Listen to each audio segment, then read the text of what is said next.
Gentleman is recognized. 23 days. That is apparently how long it takes for my Republican colleagues to move on from the tragedy of the shooting in Nashville, during which 3 9-year-old children and 3 adults were slaughtered in their school. We were supposed to hold this markup the very next day, but Republicans pulled it down at the last moment, likely knowing how callous it would seem if they decided to proceed with the markup as planned, or maybe thinking that we would forget what took place in Nashville, the country would forget, but we haven't forgotten. The parents and loved ones of those victims haven't forgotten. Evelyn Deekhouse and William Kinney and Haley Scruggs were children. We haven't forgotten them. Now, I've heard several arguments by my colleagues about essentially why we should make it easier to kill children, why we should refuse to take any step to make it more difficult to kill children in a mass shooting like we've seen time after time after time. And let me just see if I can articulate some of those arguments. One is, you don't understand guns. You don't understand guns. Well, I'll tell you this. We understand biology. We understand what a high-capacity round does to a child's body. We understand what multiple rounds of an assault weapon projectile can do to tear flesh from the bone. Isn't that enough understanding? What we don't understand is your blind allegiance to the NRA. What we don't understand is why even the majority of NRA members who support assault weapon bans, why you don't support them. It's not even about the members of the NRA, of course. It's, I guess, about their organizational support or who knows what. We don't understand that blind allegiance to the NRA. Another argument we hear from our colleagues on the other side of the aisle is because the law won't stop all gun violence, it's just not worth doing. If we can't save all lives, it's not worth saving a single life. Well, I suppose that logic works until that single life is your own, or maybe it's your child. But why is it so hard to step into the shoes of someone who's lost a loved one from gun violence? Don't you think we would feel differently if that had happened to one of our family? And finally, we hear the argument that nothing really works. No gun safety laws really work. Nothing works. We're powerless. And so we don't have to do anything. But of course, when you look at other countries that have enacted laws, they have made their people more safe. There's a reason why the United States is alone in the world with the magnitude of gun violence. There are, in fact, things we can do that provably make our country more safe and better protect the lives of our children. We just don't have the will. We just don't have the courage. And so we see gun tragedy after gun tragedy after gun tragedy. Our colleagues say these braces were created to help disabled veterans shoot more easily. That may have been the purpose behind the original brace, but those braces now are modified by manufacturers, transforming a pistol into more concealable and deadly assault weapon. They're used to evade even the most porous of background systems. But even that is not enough. I've introduced legislation to strip away the gun industry's immunity from liability, an immunity that no other industry enjoys. That immunity was extended not just to the industry, but to the NRA itself. But that's too much for my colleagues who think that, no, the gun industry alone ought to enjoy the ability to act negligently without repercussion. I am so sick of seeing these constant tragedies, of seeing these grieving parents. I'm so fed up with the lack of courage here. When one of you accepts the necessity of a ban on assault weapons immediately within days, as our former colleague from near Buffalo was forced to resign or forced to say he wouldn't run for re-election because that was the end of his chances. We could do better this. We have to do better this. I'm sick of doing nothing. I'm sick of thoughts and prayers and the slaughter continues. We are not powerless to do something here. If we had a little courage, we could save lives. I yield back. Gentleman yields back. The gentleman from Texas, Mr. Hunt, is recognized. Who's right the last word? Gentleman's recognized. As a father of 3 young children, I'm deeply wounded by the horrific tragedy that we saw in Nashville. We saw the lives of 6 people taken, 3 young children. The shooting was reported to police at 10:13 a.m., and the suspect was shot by 2 Nashville police officers at 10:27 a.m. This quick response time saved countless lives is a testament to law enforcement, and we thank them every single day. As a congressman, I want to do everything in my power to protect children all around this country from experiencing something like that again. Unlike my colleagues on the left, I'm different, and I think an actual solution to protect our children is not what's being proposed by the left, nor is it political. It is a clear attempt to erode the Second Amendment rights for law-abiding citizens and AR-15 owners like myself. Every time I walk around this Capitol, I feel extremely safe. I've deployed multiple times. I've been on multiple bases. I think to myself, oh my goodness, hot damn.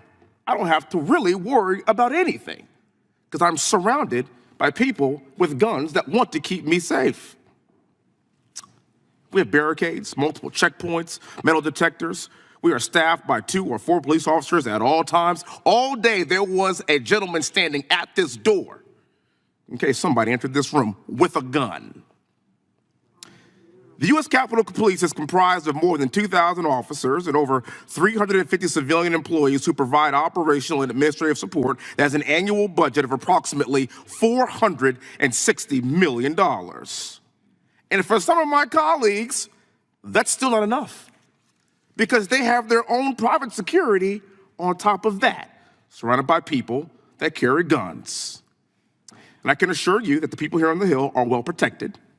What about our school children? This is not a round. This is a pen. Now, one of my staffers tried to bring this pen to my office, and he was stopped by a metal detector, and it went through the x-ray machine, and he was almost tackled by our police services right here at the Capitol, doing their jobs, of course. And we proved that, of course, it was a pen. If a pen that looks like this can't get to my office, then how does a homicidal maniac that has weapons walk into a school and arbitrarily murder innocent children? Because we wear this pen, that does not make us more important than our children.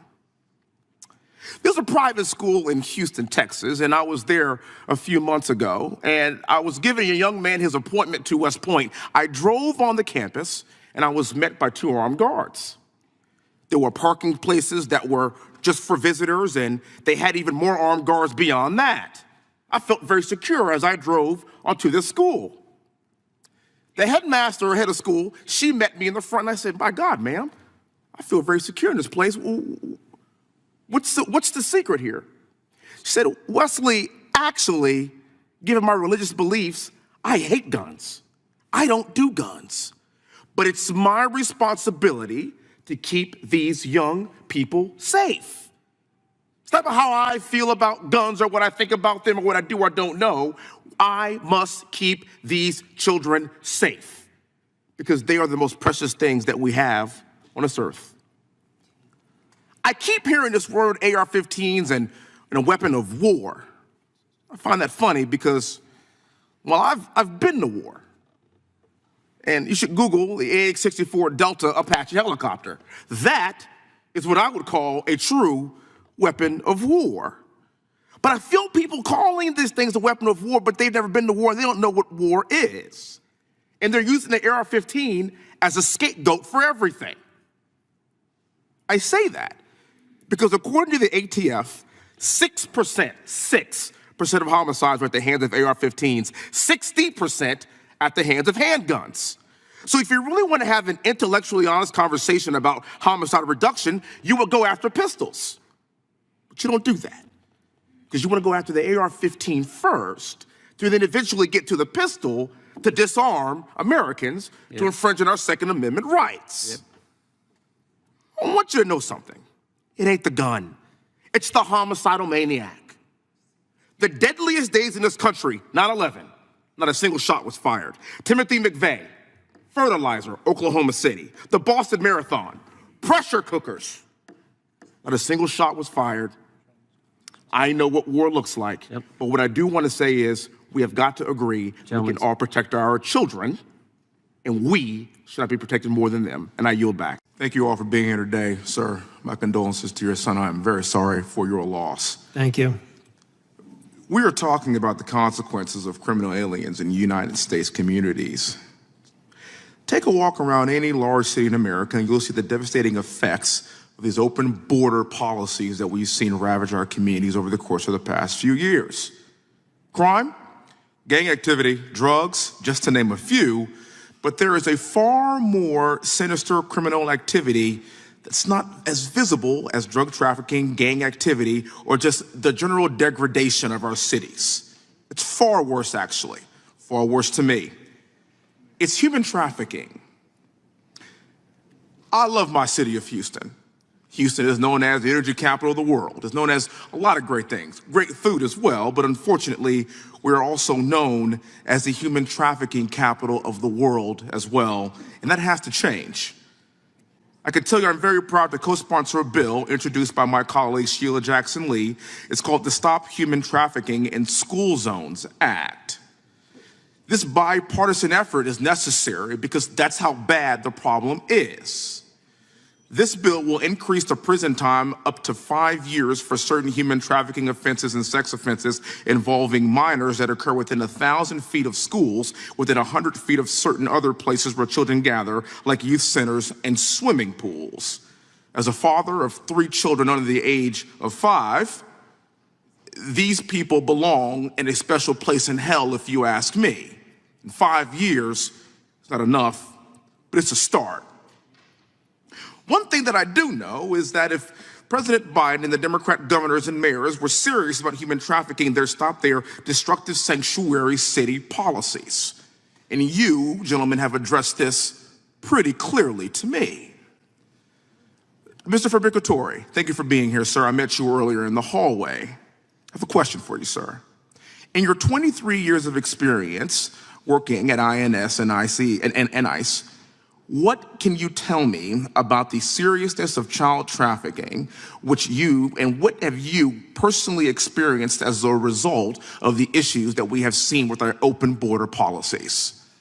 Well, number one, I mean, they stopped the DNA testing at the border. So, we were testing adults to see if they had a DNA match with children. That policy has stopped, and I cannot figure out for the life of me why you would not want to figure out if a child that is being brought into the United States actually belongs to the adult that they're traveling with.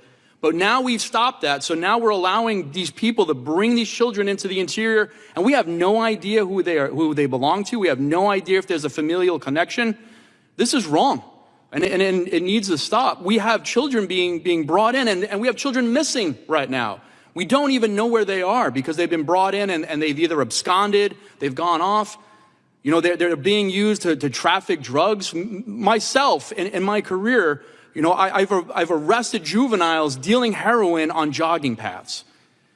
So these juveniles are being used by the cartels to deal drugs, and they're being brought into this country. And the fact that we stopped the DNA program, this administration stopped it, it's unfathomable to me. Do you agree that child sex trafficking as a result of this crisis at our southern border has increased? Yes, sir, I do. Without equivocation? No, yep, I agree. Biden's policies they've resulted in countless numbers of minors being abused and bussed across our border and sold into sex slavery. Under the guise of protecting illegal aliens, the Biden administration is in fact protecting human traffickers and harming God's children, our children. Now, many of my colleagues on the left may say that we are unfairly targeting illegal aliens and that American citizens commit crimes too. I've also heard racism being blamed and xenophobia being blamed. And I could tell you, as a black man for a very long time, I am not racist nor xenophobic. I just want us to enforce our laws, and I expect them to be abided by so we could save our children. I've also heard some of my colleagues on the left say that the global sex trafficking of children is a QAnon conspiracy. According to the New York Times, 85,000 migrant children that's entered our country have been lost. They've been vanished. And where do you think they went? You know exactly where they went. And what's happening is grotesque, it is wrong, and if we can't protect our children, if we can't protect the world's children, then we absolutely have no future.